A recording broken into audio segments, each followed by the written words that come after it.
Hello everyone, welcome back to my channel. Today is a big day. We have finally got Daggerheart here in person, and I am so excited to finally get this open. The LGS that I work for, we've been doing the play testing for it for about a year or so now, and I worked really hard to get this into our store. So here it is, and I am so excited.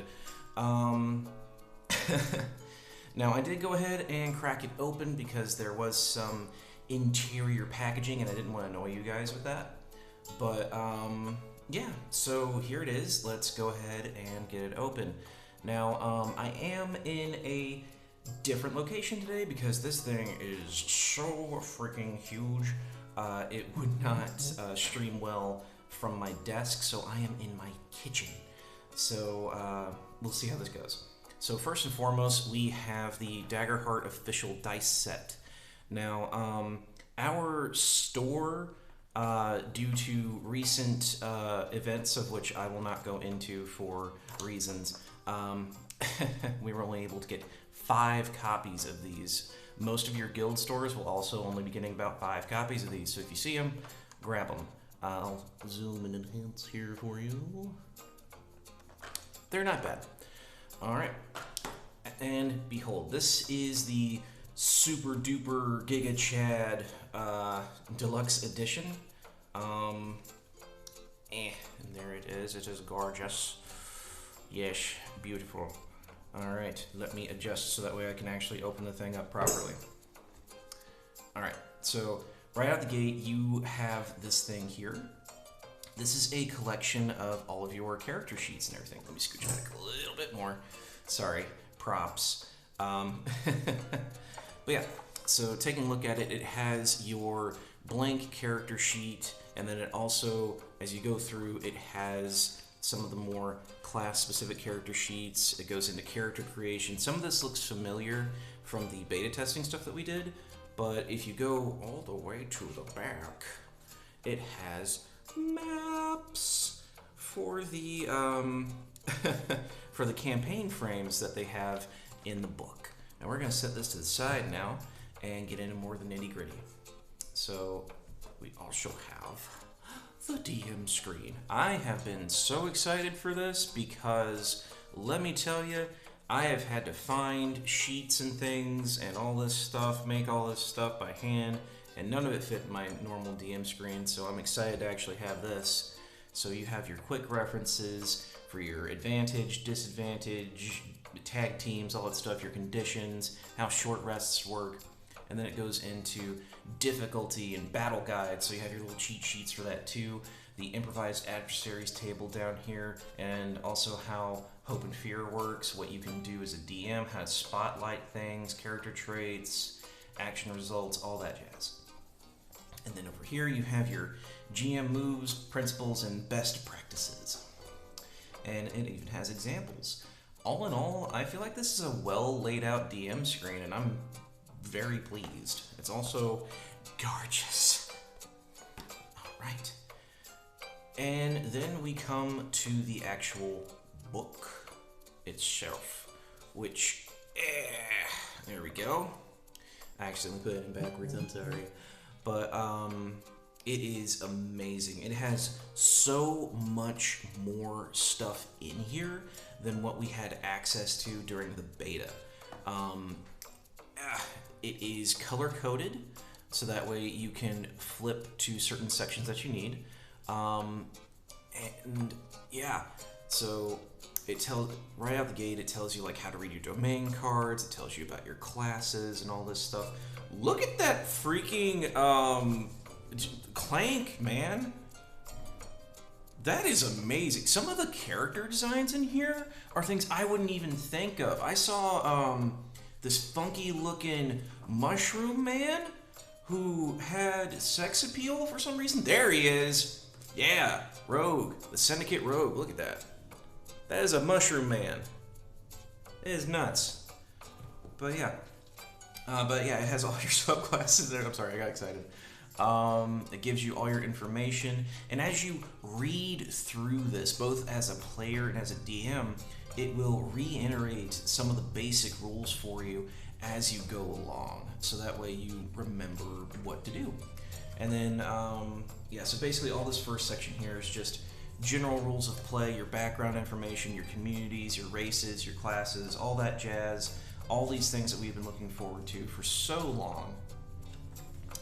And one thing that they go into, let me flip to the index so that way I can just show you guys, is, I know I'm saying a lot, I'm sorry.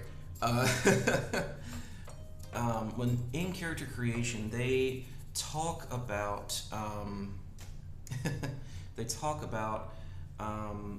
how to create a character who has some sort of disability of some kind, and how to play that respectfully, how to maybe incorporate that into your game, and how to role play having things like hearing aids and prosthetic limbs and things like that. And it actually has an entire item category dedicated to wheelchairs in general. So there's like battle wheelchairs that have like blades and weaponry and things and armor classes and all that jazz. And it is just, there's that rogue again. And all these really great things. And it even goes into talking about like mental health stuff, so like ADHD and things like that.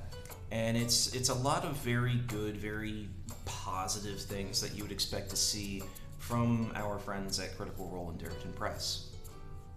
And all in all, it's just very nice. And I won't bore you anymore. I'll keep going. I know we're here for the book.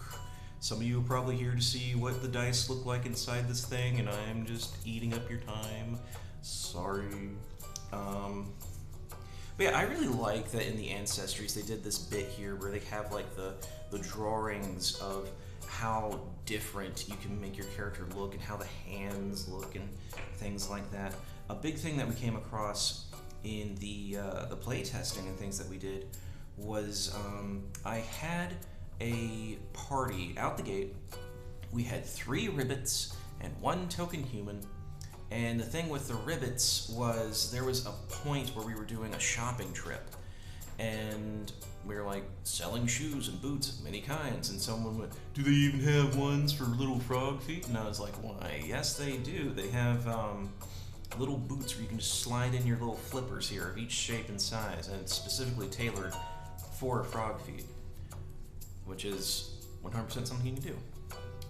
A fun thing that they have here is mixed ancestry, and I've been wanting to show this off because look at this. They have some diverse looking things here. They have a little Galaba who's like mixed with a Fungrel, which is your mushroom people, and he has like a mushroom thing for his shell and a mushroom little hat thing, and it's really cool. They also have like in fairness, is that what they went for with the official one? I don't know. And a ribbit. They mix them together, so you have like a little bullfrog with horns and stuff. It's really rad. And you have like a little fairy monkey here, which is pretty rad. I'll tell you what, I'll go ahead and read that for you. So to determine what you get from your mixed ancestry, when you choose an ancestry at character creation, you write down how your character identifies themselves in the heritage section of your character sheet. You could be like a goblin, orc, or just a goblin with orc lineage, blah, blah, blah. And then you can choose your ancestry features. You must choose the first feature from the ancestry and the second from another. You write down both of them on a note card that you can keep with your other cards next to your character sheet. For example, if you are making a goblin orc, you might take the sure-footed and tusks feature or the sturdy and danger sense features. You can't take both sure-footed and the sturdy features. If your character's heritage includes more than 2 ancestries, you only choose features from 2. You can represent additional ancestries through their appearance or their backstory. Which is pretty cool. I like it. But whatever. We have your ancestors. You have your communities and things like that. And later on in the book, they go into how these are represented in your campaign frames, which is something I know a lot of DMs are really interested in. Here we go. Here is the playing a blind or visually impaired character, and it has various things through here that can go into that. They talk about magical accessories like this person here. They have a magical flower that they have inserted into their ear that acts as a hearing aid, which is really cool. And then when they go into playing a deaf character, they have questions that they ask you. Have they been deaf since birth, or did they become deaf later in life from an illness or an injury? Choose how they communicate with their friends, loved ones, and the world at large. Do they do signs? Do they use magic to make words? Things like that, which is pretty cool. They also have more examples here. So they have like seeing eye pets and things like that. They even have like a cane or a magical mask that can grant vision, enchanted objects to give users information about their surroundings. Lots of really helpful ideas on that. And then in Chapter 2 they go into playing the game and the flow of the game. Now I'm not out to answer a whole lot of questions about how the game runs. I'll probably do that in a later video. But if you've played the beta, it has not changed much at all. The big changes came from your damage thresholds with your armor, how your armor works in general, and that's about it. I think there are a couple of more niche things that were adjusted, but for the most part, they didn't change a whole lot from the 1.5 and some of the other things you've probably seen in the Discord or more of the updates and things like that. The biggest thing I would have to say would be initiative and action tracking is now completely optional. What they focus on instead is table manners and knowing when to spotlight other players and other characters and things like that. And as the DM or GM, if you prefer, you only really step in when you have fear tokens to activate DM features, or when your players fail at a roll or roll with fear. And that's when you step in. The story is consequence. That's their big thing, which is nice. But yeah, some of the other things that I liked seeing when I flipped through here, because I did open it already, they give us more flushed out details on things like the hidden condition. I know a lot of people are having some difficulties with that. Resistance and immunities works the same way it does in some of your more traditional RPGs. Yeah, and then it goes into swapping cards, using features, all that jazz. And to make a long story short, you're going to be using your hope for most of it. Downtime is a fun thing, especially for DMs now. Whenever your players take a rest, they can do all the things that they've been doing, but in addition to that, your GM gets to roll a certain amount of dice depending on how long of a rest you guys are taking, and you get that much fear. I believe they set it to a D4, but we'll go into that more in detail later. Right now, we're just enjoying the book. Yeah. Let's see. We'll go ahead and... They have full examples of play in almost every chapter too, which is awesome. And then they have like questions to consider for GMs along with beautiful artwork. Let's see. The next chapter, chapter 3, is like the core guidance. And this is where your world building, general best practices for DM, where they flush that out in greater detail. So that's like your general advice and things like that. If travel is boring for your players, do like one roll or two and then just cut to arriving in whatever town you're in. If your players like travel, flush it out more. Things like that. They talk about over-planning or hoarding fear, singular solutions to problems, pitfalls to avoid, which is like undermining the heroes, letting scenes drag, things like that.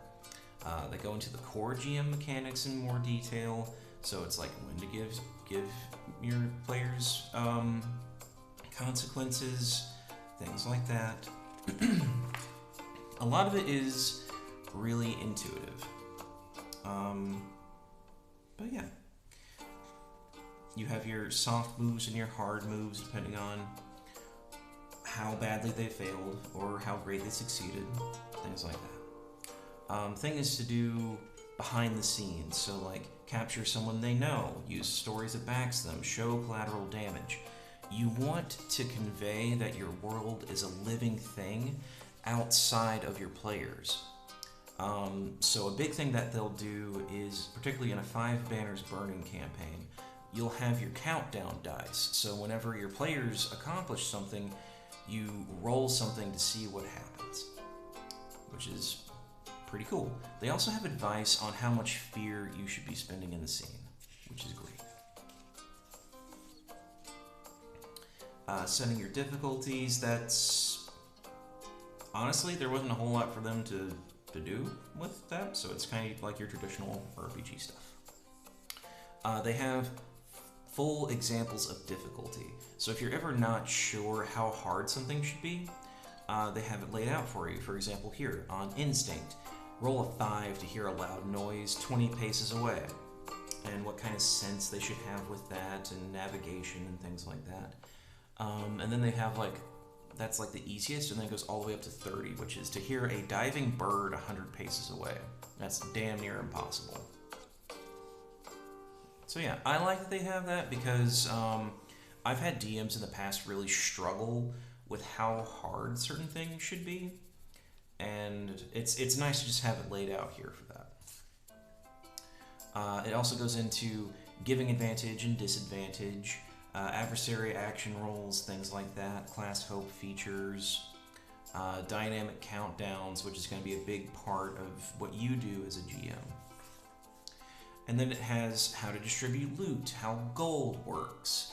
For those of you who don't know, it is in increments of 10. So whenever something goes up, it goes up. It has a cost of goods, which is something I always need, because I'm bad at figuring that stuff out. I'm bad at economy, you guys. It's not for everybody. But yeah. So, and then it goes into GM NPCs, which is super simple. They have suggested actions and abilities and things like that, but you don't have to use them. If you feel the need to highlight some important NPC, just have them do something and move on. Honestly, you don't really have to roll for them. Then you have your optional mechanics and how to handle conflict between player characters, how to lay the groundwork. And then they have a fun little acronyms, so like CATS, which is a framework for laying out things. So it's concept, aim, tone, and subject. And then you also have like aim, which is what you want from your campaign, things like that. And these are sort of things you lay out in your session 0. It has safety tools, lines and guidelines, and then they have something called the X card, which is a card your players can hold up and use if something is making them uncomfortable and they don't necessarily know how to vocalize it, which is beautiful. And then it has guidelines on running your session, so think of it as like in beats and things. How to handle character death, leveling your party, and then it goes full into running the campaign, which they have your campaign frames, which is going to be in Chapter 5. I'll get to that soon, I promise. But first we're going to go into adversaries, which is going to be great, because they changed that a little bit too, but it's fine. Not a whole lot's changed. So the fun thing about Daggerheart adversaries, if you haven't had a chance to play, their difficulty is also what your players need to roll to hit them. So the Jagged Knife Bandit has a difficulty of 12. They have to roll a 12 in order to hit him. And then it has his damage thresholds right here. They're max HP, their max stress, all of it right here in this tiny little stat block, which is pretty cool. Yep. Then you goes into all that for you, things like that, how to choose your adversaries, which they have a very simple little formula. 3 times the number of player characters in combat plus 2. And then you can adjust, because they also give you like a point economy to spend on what your encounter should be like. So you get a total of, if you have a party of 5, you have 17 battle points to spend. So you use that formula to determine your battle points. And then each of your enemy categories is worth a certain amount of points. So a minion is worth 1 point, a solo adversary is worth 5, things like that. And you just subtract them as you go along, which is pretty cool. That's relatively helpful. I know a lot of people struggle with that. And then they have examples of like hordes, packs, mechanics, and things like that, which is also very nice. And also has the examples of the things here. And it also talks about how to make your own in each category of the enemies that they have here, which is always super helpful. Yeah, so they have a whole lot of types of enemies in here. And then we have our stat blocks. So obviously we have a ton of tier 1s, which are very fun. I won't be going into them all right now. I will show you some of them. So here's some tier 1s, which is like a bear, a dire wolf, a giant scorpion, bandits. And then we go into, this is probably going to be a couple pages.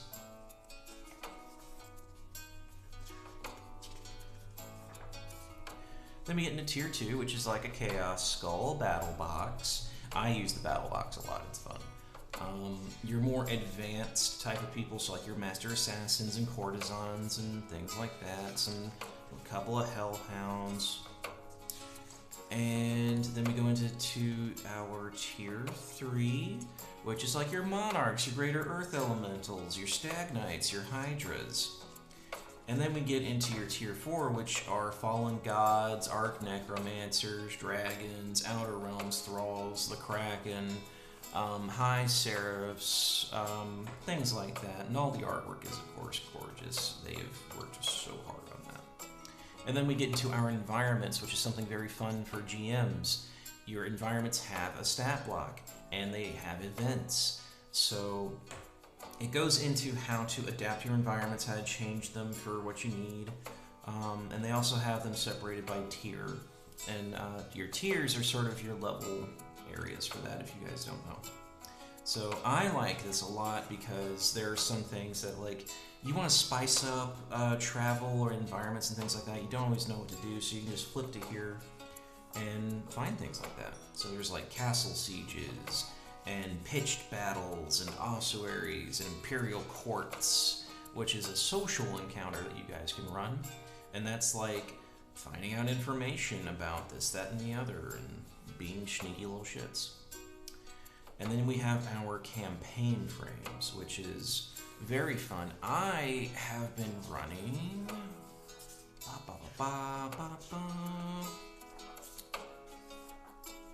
They go into them in detail, but I have been running a 5 banners burning.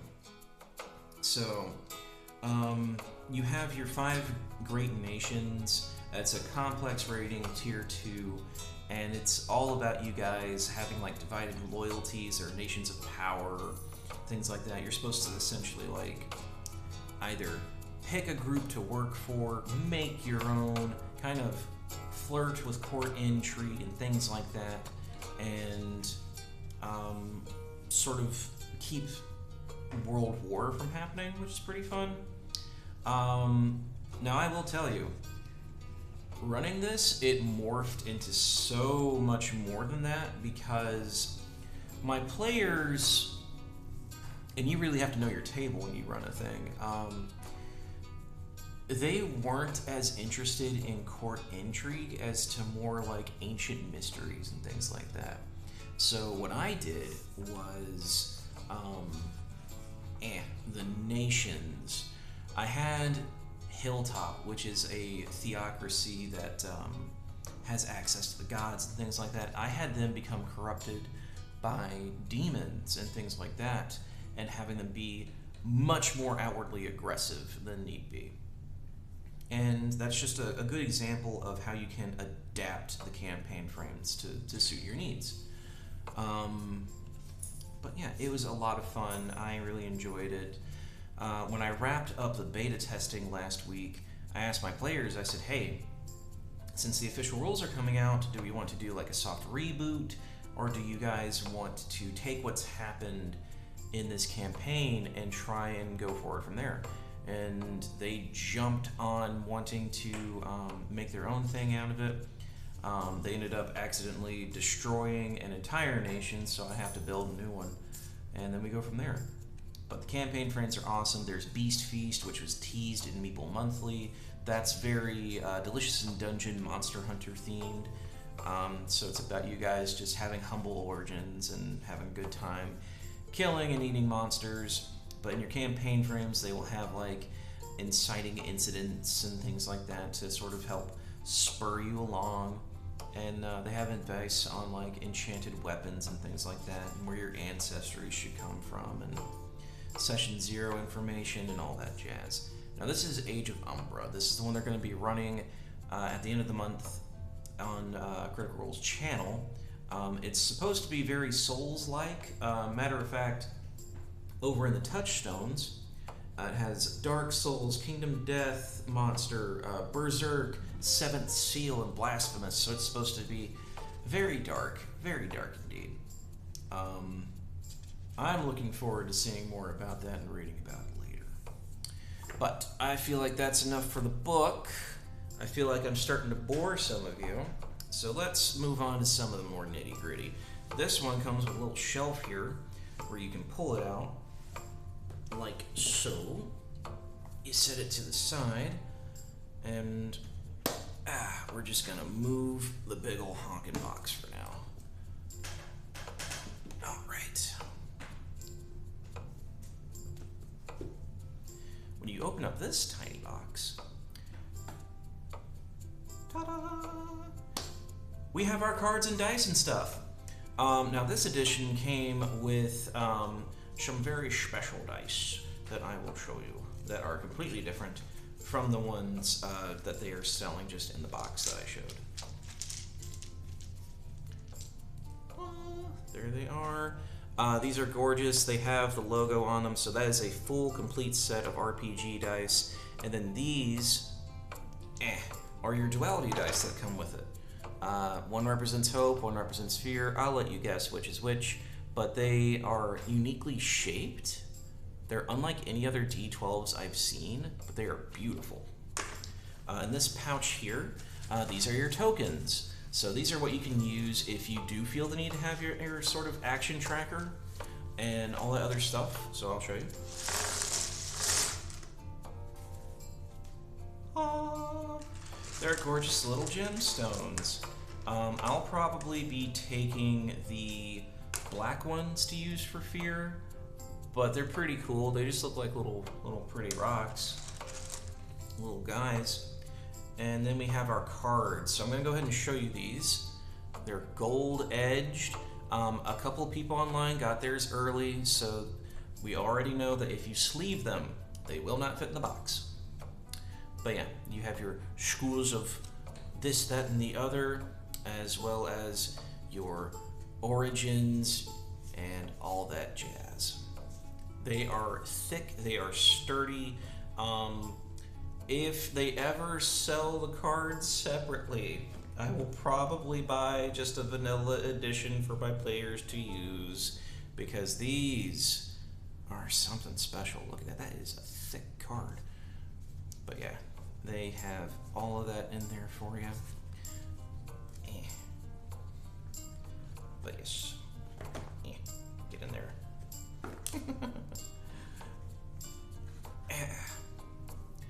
And then you have your spells and your abilities and all that jazz. Since they are really thick, they are sticking together, but that's fine. I'm just excited to have them.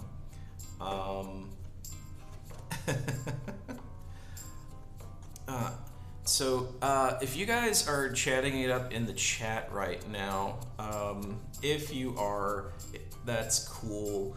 I don't have a second display right now where I can see what you're saying. For reference, I'm streaming everything from my phone on a tripod above me, so I can't see anything. But yeah, so this is pretty much it. I'll delve into it more later. If I have friends watching, message me, and I will go over more stuff later if you want. Maybe not today, because I have work. I'm actually running a Daggerheart release game today, and yeah, so I need to read. But thank you so much for watching. I hope you all have a great day. Thanks for bearing with me in my unprofessional, not super used to streamingness, and I will see you all later. I'll end on closing this back so that way you guys can see the artwork as I stand up from this crickety old chair and turn off my stream. I hope you all have a lovely day.